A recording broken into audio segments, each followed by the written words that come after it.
Today our topic is medians and altitudes of triangles. So our learning target is how can I use medians and altitudes of triangles to solve problems. First off, key terms. A median is a segment from a vertex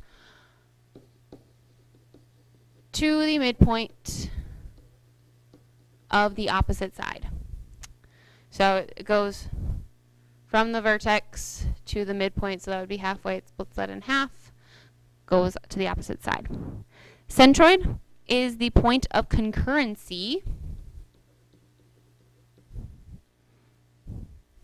of the medians of a triangle. So what you should have discovered in your exploration is that when all those midpoints, the medians, intersect, that point is your balance point of the triangle. So that's the point where your triangle balances.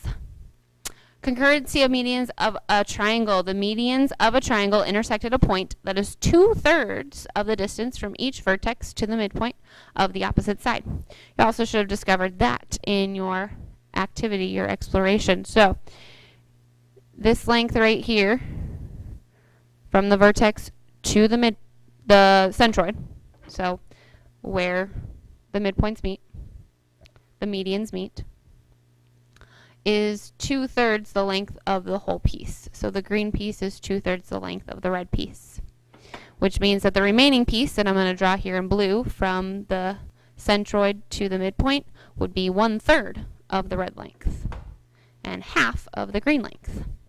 All those different relationships in the segments. Example 1, in triangle RST, Q is the centroid, so the point where all your medians are meeting. SQ is equal to 8. Find QW and SV. So we want QW and SV. So SV is the whole, QV is the other piece. So we know that SQ is equal to 2/3 of the whole SW. So if we know SQ is equal to 8, we have 8 equals 2/3 SW. Get SW by itself by multiplying both sides by 3/2. And we get 12 equals SW. So the length of the whole piece is 12, which means the length of QW, that remaining piece, would be 12 minus 8, which is equal to 4.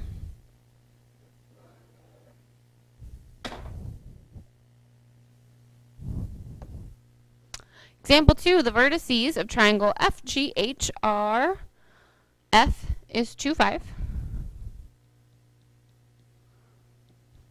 G is 4, 9.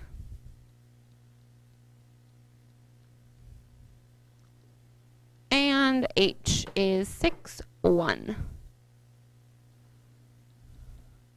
Which ordered pair gives the coordinates of the centroid P of triangle FGH? Well, there's our triangle.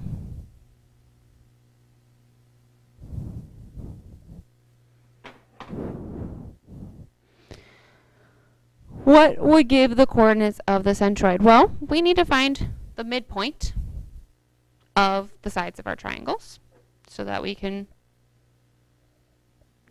draw some medians, because centroid means medians.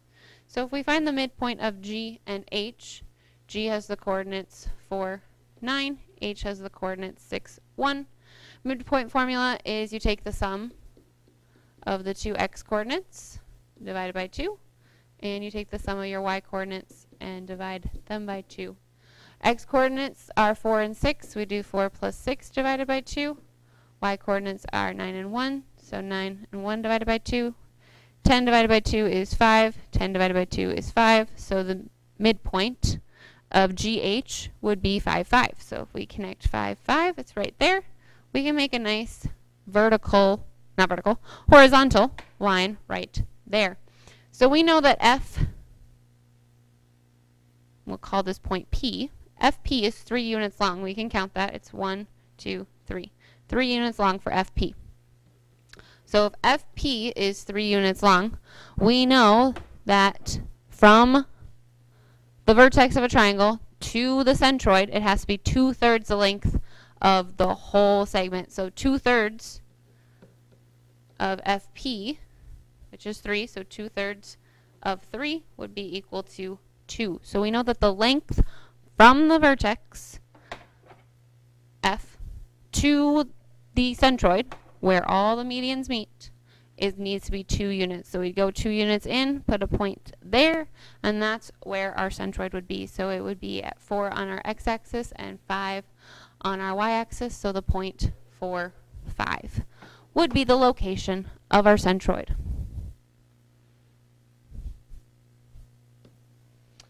All right, next piece is altitudes of a triangle. Altitude of a triangle is a perpendicular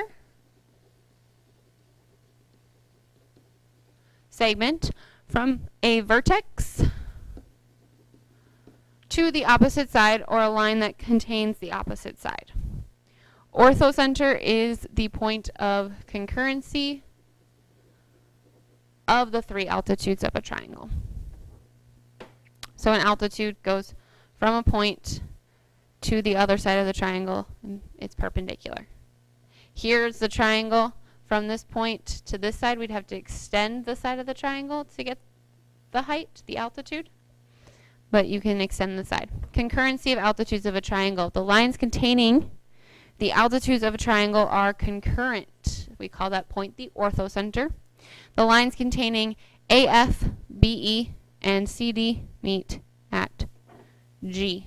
So the points containing your altitudes meet at that point, point G.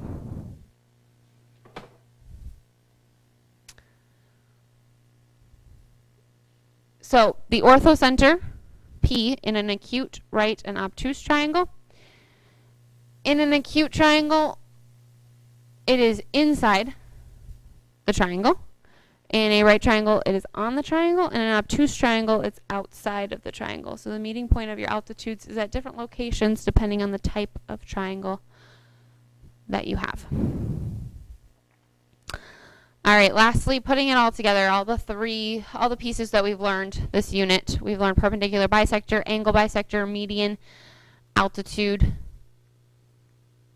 and mid-segment. But right now we're just going to use the 4 that I listed first. So use the diagram to determine whether YW is a perpendicular bisector, angle bisector, median, or altitude of triangle XYZ.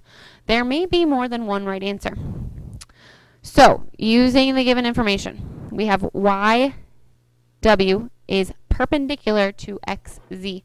So we can say YW is perpendicular to this piece. So we know that it makes a right angle and it comes from a vertex. So the only thing that fits is altitude. We don't know that it bisects, so it can't be a perpendicular bisector. It doesn't say anything about cutting an angle in half, so it's not an angle bisector. A median would have to go to the midpoint. We don't know anything about the midpoint. All we know is that it's perpendicular and it comes from the vertex, which makes it an altitude. Next piece, XW is congruent to ZW. So this piece is congruent to this piece. So we know that W is a midpoint and it's coming from an altitude or a vertex. So it's a vertex connecting to a midpoint, which makes it a median. Go down to the bottom here. Angle XYZ, or XYW right here, is congruent to angle ZYW right there. The angles are congruent. That means YW is cutting the big angle in half, which means it is an angle bisector. And lastly, YW is perpendicular to XZ, so it makes a right angle right there. And XW is congruent to ZW, so it's splitting that in half. So we know that we have a midpoint and a line that's perpendicular. So it's a vertex to a midpoint, which makes it a median. It's perpendicular from a vertex, which makes it an altitude. And it's also perpendicular and it bisects, so it's a perpendicular bisector as well. So it is all three of those. However, it is not an angle bisector. We know for sure it is those three things. All right, that's all the notes I have for you today. Thank you for watching this video, and please subscribe to my YouTube channel.